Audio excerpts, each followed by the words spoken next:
Yacine nag ñaari poñ yi nga laal noonu. dafa gëj a dox Sénégal. est-ce que mos na dox sax est-ce que réellement ñun am nañ secteur privé. ah kon amuñu secteur privé. non li kon li ñuy dégg secteur privé fort national ak ñoom seen yooyu yëpp benn exemple. c'est xam nga li secteur privé dëgg. mooy ci réew bu ñu naan secteur privé dëgg-dëgg 70% croissance bi privé boobu moo koy porté état bi 30%. te xam nga fii lan moo fi am état bi dafay leb bu lebee xaalis bu bëri ñun suñu taxes yi yaa ngi dégg nga. ak suñuy effort ñoom ñoo koy fay. après ñu jël ay multinationales ay gan jox leen marché yu bëri loolu moo fi am loolu moo am tam ci secteur industriel bi presque voilà donc boo xoolee loolu dafa am histoire temps bi dafa xaj gis nga ñi naan ay anti système ak politiciens yi mujj yi nii ki nga xam ne sax moom la ñuy gën a critiquer ñi gën a critiquer mooy socialistes yi def na ñoo taal réew mi effort yi ñu ci def ba tey Senghor li mu def ci secteur industriel ak secteur privé man gisaguma ba tey ñii ñi def ko ba tey parce que loolu dafa amoon benn vision bu claire temps bi moo fi dul xaj ñu ñëw fi bi ñu nommé Abdou Diouf ministre du plan et de l'industrie en 1968 philosophie boobu loolu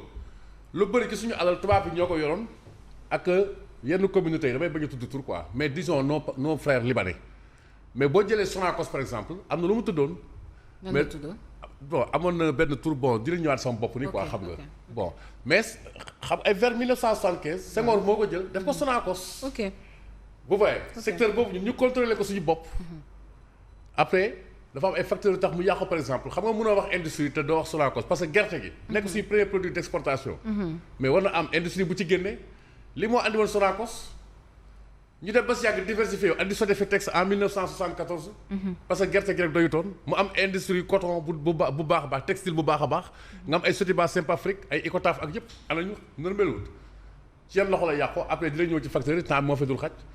non mën na ñëw ci facteurs yi très rapidement. non facteurs yi mooy xam nga ajustement structurel bu ñëwee ñu ne moyen d'état état bi désengagé wu léegi moyen d'état boobu nag l'état développeur boobu la ñu amagul ba tey Senghor dafa amoon typologie industrie boo xam ne 4 la ni ngay amee ex industrie nu mu tëddi touristique dafay am industrie boo xam ne nu mu tëddi affaire mine la yaa ngi dégg agroalimentaire yooyu yëpp donc dafa amoon benn typologie bu clair mais après yooyu yëpp dafa nërmelu donc par bu ñuy wax ak sénégalais yi nañ leen wax dëgg ñun depuis ay décennies amuñ secteur industriel bu baax parce que boo xoolee pourcentage yi dama ko andiwul fii parce que thème bi dafa bett boobu la li industrie doon contribuer déjà dans Senghor ci suñu PIB dafa wàcc bu baax tey lan moo jël doole bi mooy tertiaire mooy wàllub jaay ak jënd ak li nga xamante ni multinationale ñoom ñoo ci teg loxo moo tax ñu ne économie extravertie la yam donc mooy suñu structure économie Yacine loolu il faut ñu waxoo léegi nag jéem nañ Abdoulaye Wade par exemple bi mu ñëwee xam nga jéem na li andi PPP loi PPP à partir de 2004 partenariat public privé mooy chantier yi ngay gis nii lu mel noonu la parce que ñi ñu daan jàppale ñu bëri bailleurs yu bëri dem nañ ba amatuñu doole il faut ñun ñu créer ay système ay mécanismes de financement innovant loolu moo andi yu mel noonu tey mooy ngay gis ni chantier yi ñu créer APIX bu ko fàttee mu nekk leen benn kuréel boo xam ne pour booster investissement yi mais après am na crise bu def Abdoulaye Wade man noonu laa koy interpréter vers 2008 une triple crise alimentaire financière énergétique mondiale ci noonu la Macky Sall faloo bon moom tamit boo xoolee nga chantier yi li ñuy bëri nii yëpp ñen ñoo ko moom chinois yi ak Turquie kese la mais li may wax ni ndem si yàlla Mansour Kama en 2017 ci rencontre conseil présidentiel investissement critique boobu la formulé à l'endroit du président Macky Sall ak marocains yi surtout tout notre secteur bancaire mais naka ngay jàppale sa secteur privé te contrôlé wa yow sa secteur bancaire mais secteur bancaire boo xam ne lu ci ëpp marocains yi ñoo ko contrôlé ak ñeneen ba pare Turquie yooyu ngay wax noonu ak chinois yi dañoo may Exim Bank ay banques yoo xam ne ñooy nekk seen ginnaaw di leen financer bu baax a baax mais bu ñëwee dañuy rey suñu privé bi. c'est vrai loolu la Anta doon wax. justement nga jël FONGIP bi par exemple à l'Assemblée. nga jël FONGIP bi qui est un bon instrument waxuma ko le professeur Kassé wax na ko ci benn entretien doyen honoraire faculté sciences économiques mu moo ko wax ay FONGIP instruments yu baax lañ mais dotation yi leen defal dafa tuuti. par rapport ak Maroc xoolal li nekk équivalent pendant FONGIP booba day Maroc mais dafa téye développement bi nga jël caisse de dépôt ak consignation par exemple bu Maroc mais dafa c'est le bras financier bu royaume Maroc donc xam nga débat de fond léegi ñii nag boo xoolee fin bi moo tax PAP 2A bi en 2019 FMI par la voix de Pape Ndiaye c'est notre compatriote bu fay liggéey ñu ne y a la croissance su Macky dañu ko doon saluer de 2014 à 2019 mais cette croissance là n'est pas portée par le secteur privé léegi là le secteur privé doit prendre le relais à partir de 2019 loolu mooy bien fondé boo xoolee PAP 2A bi Macky Sall def après surtout Covid bi ni mu ñu affecté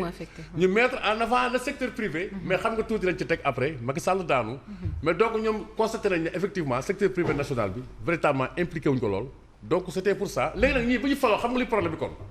ci contexte boobu boo ñëwee nga nekk dëkk boo xam ne am nga pétrole am nga gaz nga xam ne nekk nga dëkk boo xam ne yow am nga capacité mun a endetté wu ba tey endettement dans le bon sens laa wax de vraiment amoo pour ñëw di évoquer ay question de dette cachée loo xam ne nii tey moom moo dugal ci guuta mënoon nga xool li baax ci Macky Sall rek il se comprendre nga jël ko parce que BTP bii ngay wax ni 300 milliards yi dafa bàyyi Macky Sall bàyyi moom la fi bàyyi léegi nag ñii dañoo ñëw arrêté chantier yi loolu mooy facteur aggravant mais naka ngay arrêté ay chantier ci réew alors que on dit que quand le BTP va mais tout va nga ñëw yow arrêté chantier yi donc arrêté chantier yooyu noonu conséquences yi dafa grave après si ñun dafa pernicieux ba pare amuñu vision da ngay dem cëng wala da ngay dem gaay Macky Sall dina plan Sénégal émergent ku nekk am nga loo andi kenn stratégie de croissance accélérée Abdoulaye Wade mais ñii xool ñaata document la ñu wan xam nga la mooy dette cachée dëgg-dëgg comme dette cachée moo dugal réew mi ci guuta bi mooy Ousmane Sonko moo ñu yoreel dette cachée moom moo ñu amal bor boobu ñu nëbb xam nga tubaab nee na toute promesse est une dette lan la ñu promettroon solution ana solution gisuñ ko Ousmane yow mii yaa ngi yoroon dette cachée gënee dette cachée boobu parce que document de vision bu clair boo ko amul mais boo ko amul document de vision bi benn investisseur dafa ñemee dugg muy benn mais bi nga waxee dette cachée amoo garantie bu FMI tous les investisseurs replié wu daw li moo dugal réew mi ci guuta et donc dafay déteindre ci sooru secteur privé bi ak secteur industriel bi ñoom il parle d'endogénéiser l'économie xool seen code des investissements bu bees bi waxoon naa ko fii nii ça ne fait pas la part belle à notre secteur privé contrairement à ce que disait Ousmane Sonko demoon na bay wax il a dit à Dakaractu en 2017 en pleine législative que multinationale bi fi ñëw au moins 51% des parts doivent revenir aux Sénégalais 80% des emplois aux Sénégalais loolu ba tey seen assemblée nationale bi léeg lañ fa tal ay lois yoo xam ne pour xoj presse bi kenn du wax ngalaat nañu au lieu ñu def des lois qui puissent porter vers le développement. Alors Pierre Simon, syndicat des entrepreneurs du BTP, on le sait, qui est dirigé mu di Mame Mbaye su ma juumulee monsieur Oumar Gningue mi ngi rappelé au ministre que l'État reste un mauvais payeur bien que Grand Thierno nee na 300 milliards yi ñuy waxi ci jamonoy Macky Sall la mais l'État est une continuité si on peut le dire comme ça. Il faut assumer parce que bu régime ñëwee li fi nekkoon en termes de passif et d'actif lépp ngeen di hérité. Et moo ñu waral d'ailleurs suñu situation bi nga xam ne moom la ñu am parce que bu dul woon loolu dañuy bàyyi Macky Sall ak ay borom mais c'est parce que c'est l'État que ce régime de Diomaye et de Sonko dañoo war a assumer et continuer toujours à s'occuper du service de la dette. Donc loolu moom leer na. Et dette boobee également ça concerne le secteur privé national. Oui. 300 milliards yooyu Thierno wax na dëgg. yooyu dafa yàgg. Et le secteur privé yàgg na d'ailleurs di ko réclamer. Moment bi nga xam ne ñii ñëw nañu arrêter presque les chantiers du BTP. Sous prétexte que oui dañuy def ay audit dañuy def ay xawma contrôle nangam. Mais le secteur du BTP signalé woon na ko. ne woon na leen état bi amel nañu 300 milliards de francs CFA. En termes d'emploi c'est beaucoup et boo amelee nit ki bor également yaa ngi koy xañ lu bare. Parce que liggéeykat bi bu dee entreprise am dem na ba mënatu ko fay mais y a tellement d'entreprises yoo xam ne ils ont été obligés de mettre au chômage leur personnel. Semaine bee passée rek maa ngi dégg benn structure boo xam ne je pense c'est dans Thiès et ses environs au moins l'entreprise avait quelques 200 ou 300 quelque chose comme ça presque 400 employés yoo xam ne gars yi dañoo xëy ñu convoqué leen ñoom ñëpp. Convoqué leen ñoom ñëpp ndeysaan ci saa si la ñu licencier les 200. ne leen vraiment mënatuñu. entreprise bi dem na ba mënatul il faut que ñu wàññi 200 yooyu noonu la ñu ñibbee ña fa des bu ñu demee ba toog ay weer. après ñu yóbbu leen chômage technique. actuellement ñu ngi ci 3 ou 4 mois de chômage technique yoo xam ne liggéey ñu amuñu salaire. Et parce que quand tu mets quelqu'un au chômage technique mais c'est les répercussions Yacine et vous avez bien vu. Et loolu je pense que. Abdourahmane Diouf na ma jégal Déthié Fall plutôt balaa mu doon wax waroon na mën a tam xalaat parce que le gouvernement n'est pas exempt de reproches. C'est vrai qu'on reproche beaucoup de choses à nos entreprises. On leur reproche le non-respect des délais de livraison des chantiers. On leur reproche également la qualité soit des routes wala yenn yi ñuy tabaxal gouvernement bi au nom du peuple mais le gouvernement également n'est pas exempt de reproches. Donc côté boobu je pense que waroon nañ ko mën a defar ba pare mooy li ma doon wax sama théorie démb jubbantiku à côté du jubbanti ne jubbantiku am et jubbantiku boobee tant que gouvernement bi defu ko ministre boo fi mën a yëkkati ni ki kàddu dina am toujours lu ñu lay joxoñee baaraam.